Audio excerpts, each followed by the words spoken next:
Usually when we talk about reaching a goal or crossing a finish line, there is this underlying assumption that the crossing is the only thing that actually matters.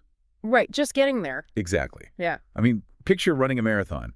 Your legs are burning, Yeah. lactic acid is completely flooding your system, but your foot finally hits that painted white line on the pavement, and boom, you get the medal. Yeah, it is an entirely binary system. You either finished the race or you didn't. Right. It's so cut and dry. Which, honestly, that binary thinking is really the cornerstone of our modern obsession with achievement. We constantly crave a clear, undeniable metric of success. Oh, absolutely. We want the spreadsheet to show profit or, the app to show we hit 10,000 steps. The mechanics of how we got there often feel completely secondary to the simple fact that we arrived. But then you step out of our modern metric-driven world and into the realm of biblical history and these ancient athletic metaphors, and suddenly just crossing that line isn't enough. Not at all. In fact, you could be the very first person to break the tape, run the fastest time ever recorded, and still completely lose the race. It really forces a total reevaluation of what it actually means to win. And that tension, right between running fast and running faithfully, is exactly where we are heading today. Welcome to this deep dive. Glad to be here. We have a really specific mission today, tailored directly to what you, the listener, asked for. You sent us a highly requested message from Living Water Community Church, or LWCC, located in Anderson, Indiana. Yes, a fantastic message. It really is. It was delivered by lead pastor Matt Erdos on March 29th, 2026. And your request was clear. You wanted us to unpack this biblical content, make it engaging and relevant to modern life, and most importantly, deliver 3 life-changing key points that you can actually walk away with today. And it is such a brilliant piece of source material for that because it refuses to let ancient history just stay in the past. It takes these 2,000-year-old texts and drags them right into the exhausting, calendar-obsessed realities we are all navigating right now. Okay, let's unpack this. Pastor Matt anchors this entire message around a very famous, very frequently quoted piece of Scripture. It is 2 Timothy 4.7 through 8, where the Apostle Paul writes, "I have fought the good fight, I have finished the race, I have kept the faith." He talks about a crown of righteousness waiting for him. And I'll admit, it's so easy for modern readers to just gloss over that as standard sports imagery. We picture Paul running an ancient version of a 5K. Right, but if we just read it as a 5K, we miss the entire weight of the metaphor. The historical Greco-Roman context that Pastor Matt laid out in the sermon is critical here. Paul is very likely drawing on the imagery of the ancient Lampedodromia, which were these ceremonial torch relay races. In these specific events, the objective wasn't simply speed. Fire was passed from runner to runner. Okay, so a relay. Exactly. But here's the catch. A runner could cross the finish line miles ahead of the competition, but if the torch they were carrying had been blown out by the wind, or if they had dropped it, they were instantly disqualified. You had to faithfully carry the pure flame, like the exact same living fire you started with, all the way across that finish line. See, that entirely shifts the focus from the runner's athletic ability to the runner's profound responsibility. Completely. Pastor Matt used this deeply personal analogy from his life before he went into ministry to illustrate this. He talked about being a truck driver back in the, as he jokingly called it, the 1900s. That was a great line. So good.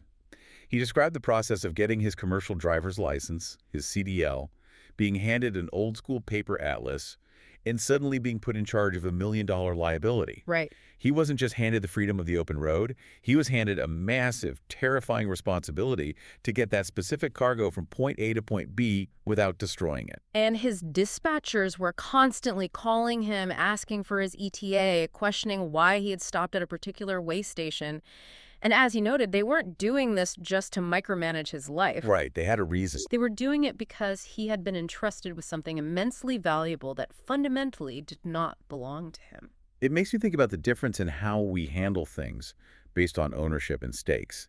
Like, it's less like driving a rugged delivery truck and more like, say, transporting a delicate, life-saving organ for a transplant. Oh, that's a great way to put it. Yeah, because if you are just driving a rented sedan to the airport, you might hit a pothole, maybe spill coffee on the floorboards, and you just don't care. It's a rental. Right. It's not yours, and the stakes are low. Exactly.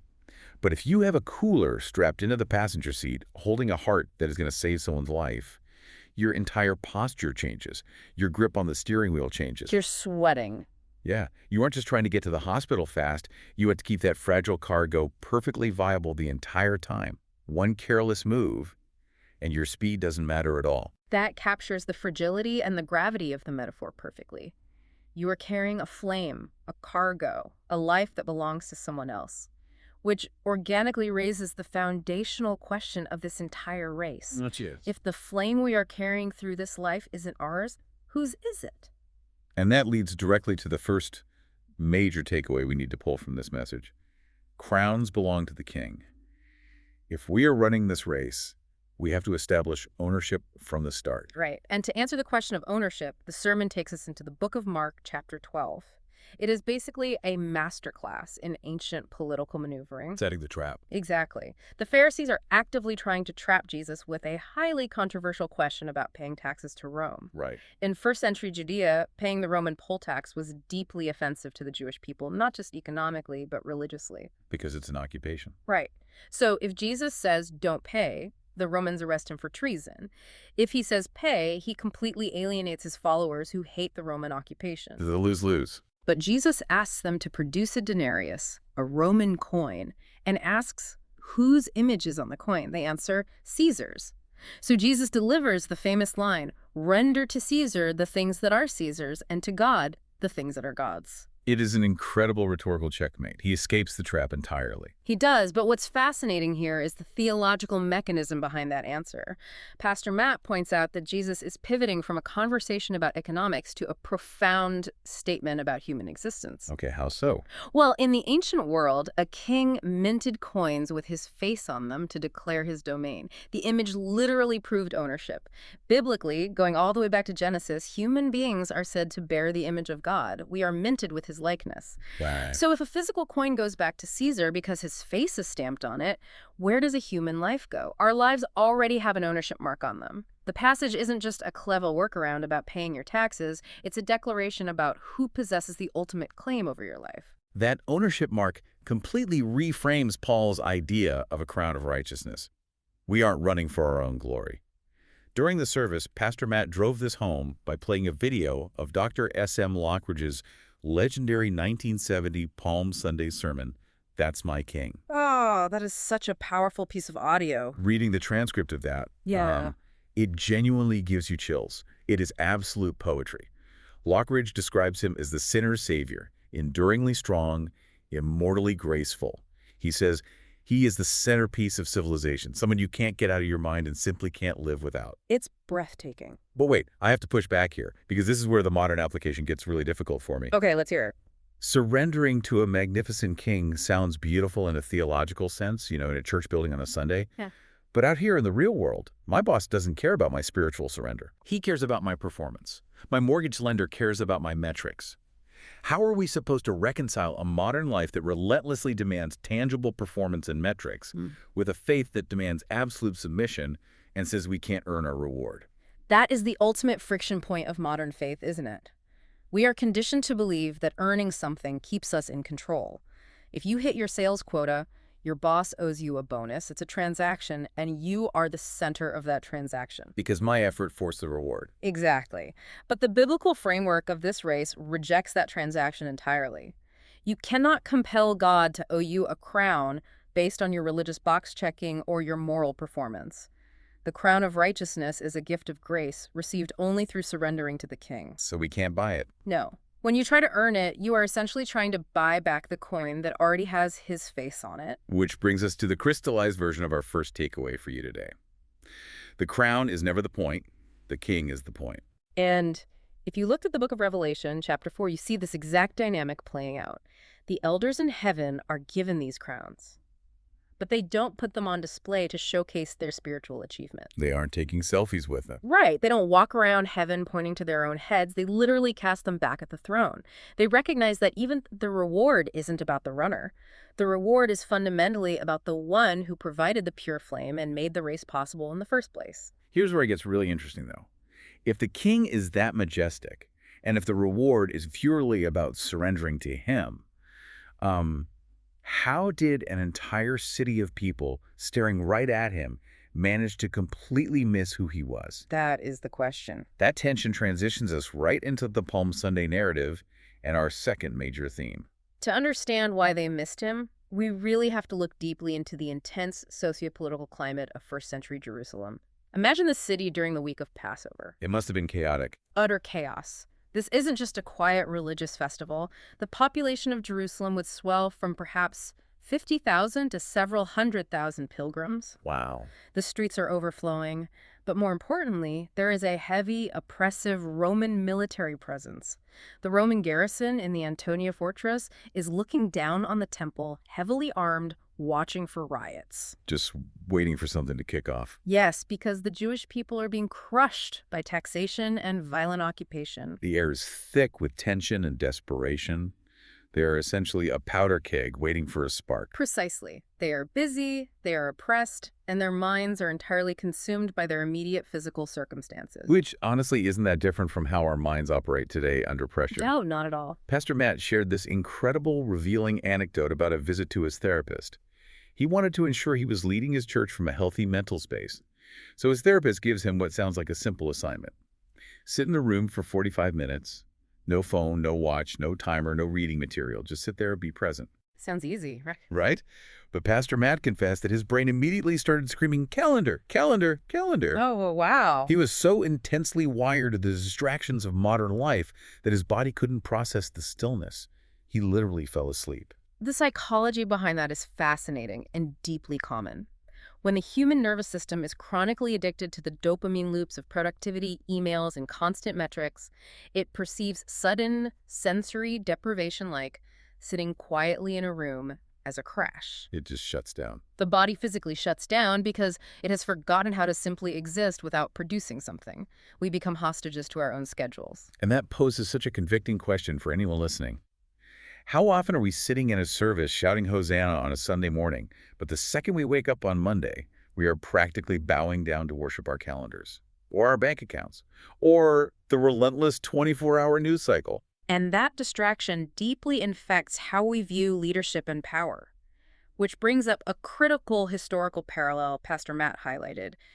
In the ancient world, the Romans viewed the state and the divine as practically the same thing. The emperor was a god. Right. Today, we often see a modern version of this where people essentially worship political outcomes. They look to the ballot box for ultimate salvation. And we should note, the sermon was very careful to point this out completely impartially. Yes, entirely impartial. God is, as Pastor Matt put it, bigger than the donkey and bigger than the elephant. The point wasn't to take a partisan stance on modern politics. The point was a sharp warning against misplaced worship. Because God doesn't fit in a political party. Exactly. Whenever we look to a political system to be our ultimate savior, we are making the exact same mistake the crowds made on Palm Sunday. Well, let's look at that crowd. When they are shouting Hosanna, modern readers usually interpret that as a generic word of praise, like, hallelujah, but that's not what it means, is it? Not at all. Hosanna is a desperate plea. It literally translates to, save us now. It's a demand. Yes.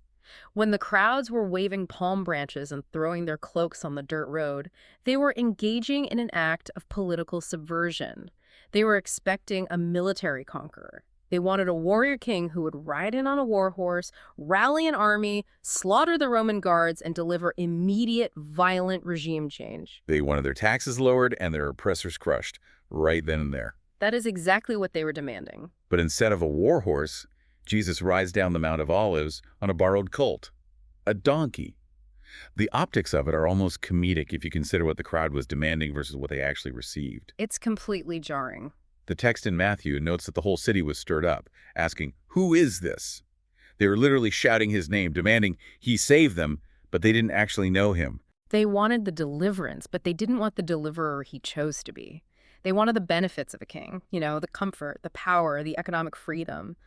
But they were entirely unready to follow a suffering servant whose path led straight to a Roman cross. And that brings us to the second key takeaway for you. Yeah. People want the benefits of the king without bowing to the king. We want God to fix our relational problems. We want the quick financial solutions. We want the comfort of a smooth life. But the moment the king asks us to surrender, or the moment he doesn't answer our prayers the way our calendars demanded, we get frustrated. We push back. Yeah, we want the crown of a good life, but we miss the king because he is asking us to follow him into the hard, quiet places of sacrifice. If we connect this ancient tension to the bigger picture of our lives today, it brings us to a crucial crossroads. We've established who the crown ultimately belongs to. And we've seen exactly how easy it is to be blinded by our own expectations, our politics, or our schedules, and completely miss him. So the practical question for the listener is, how do we actually finish this relay race carrying that pure flame without getting disqualified by our own distractions? How do we keep the fire lit? And that leads us into our third and final theme today. To finish the race, you have to understand the staggering contrast between the king the first century crowd demanded and the king they actually received. Pastor Matt painted this beautifully devastating picture of Christ's true nature. It really was moving. This is a king who possessed all authority, yet he didn't demand to be served at the Passover meal. Instead, he stripped down to a towel, knelt on the floor, and washed the filthy feet of all 12 of his disciples. Including Judas. Including Judas, the man he fully knew was about to hand him over to be executed. That detail always stops me in my tracks. Looking your betrayer in the eye and washing the dirt off his feet, it is an incomprehensible level of humility. It defies every human logic of power and self-preservation. This was a king who stood at the edge of Jerusalem and wept over the city, expressing a longing to gather its people together the way a mother hen shields her chicks under her wings. Wow. When he was arrested, he took the lashes from the Roman guards without cursing them. He was led to the slaughter quietly. And ultimately, he wore a crown of thorns woven in mockery, rather than a crown of gold. It requires such a massive paradigm shift in how we relate to him. It's the difference between being a fan in the stadium demanding a win and being a player on the field who intimately knows the coach. I love that analogy. Think about it. You could be a massive fan of a football team. You buy the expensive jersey, you sit in the bleachers every Sunday, you shout the chants, you know every single statistic of the franchise, and you loudly demand that they perform well for you. Right, you're invested. But you don't actually know the coach. You've never been inside the locker room. You've never sweated through the grueling early morning practices. You can know the entire language of the game. You can scream the loudest from the stands, but you still have absolutely zero relationship with the one calling the plays. That is a perfect translation of Pastor Matt's warning. You can know the language and still not know the Lord. Exactly. You can sit in a church pew your entire life, know exactly when to stand, know all the lyrics to the worship songs, and still be completely functionally unsurrendered in how you run your business, how you treat your spouse, or how you spend your money on Monday morning. But truly knowing him, like being on the field with him, changes how you live. It changes how you fight. One of the most visceral moments described in this service happened at the very end, when Pastor Matt called the men forward to pray over the church's fight club. Yes, he drew heavily on the book of Nehemiah, specifically chapter 4, verse 14, where the Israelites are rebuilding the wall of Jerusalem while under constant threat of attack. Right. The verse says, "Remember the Lord who is great and awesome, and fight for your families, your sons and your daughters, your wives and your homes." It's a call to action. And this wasn't just a theoretical spiritual idea for these men. They had actually signed physical contracts. They brought these pieces of paper, laid them on the altar, and committed to fight for the spiritual and emotional health of their families and their communities. That's powerful. They were making a tangible, physical commitment to run their race with intentional purpose, not for the applause of a crowd, but out of deep relational devotion to the King. Because that is what it actually looks like to carry the pure flame across the finish line. It is not a passive exercise of just trying to be a good person. Yeah. It is an active, daily fighting of the good fight. It means staying awake when your mind wants to sleep. And that delivers our third key takeaway. To finish the race, you must intimately know the King, not just admire him. Knowing him means getting out of the bleachers. It means picking up your own cross, fighting fiercely for the integrity of your family, and running your race for his glory, not to build your own trophy case. Well said. So, what does this all mean for you listening right now? Let's recap those 3 actionable, life-changing points you asked us to extract from this message. First, remember the coin. Your life bears God's image.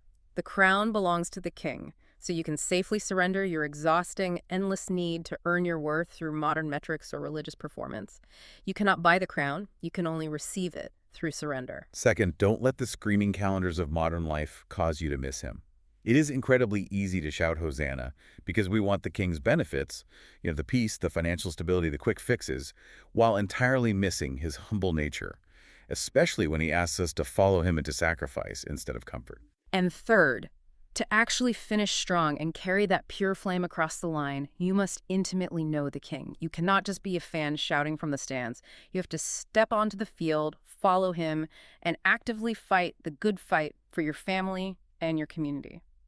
And there is one final vital piece of context from Pastor Matt that we absolutely have to leave you with. Even if you feel like you have been distracted by the crowds, or if you feel like the flame you are carrying is flickering and barely alive right now, the king you may have missed has not missed you. He is still calling.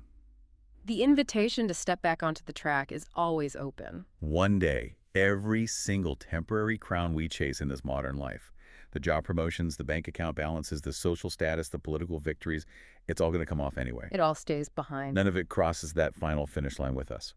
So as you look at the delicate, pure flame you're carrying right now, the one life you've been entrusted with to get from point A to point B, take a really close look. Whose face is really stamped on your coin?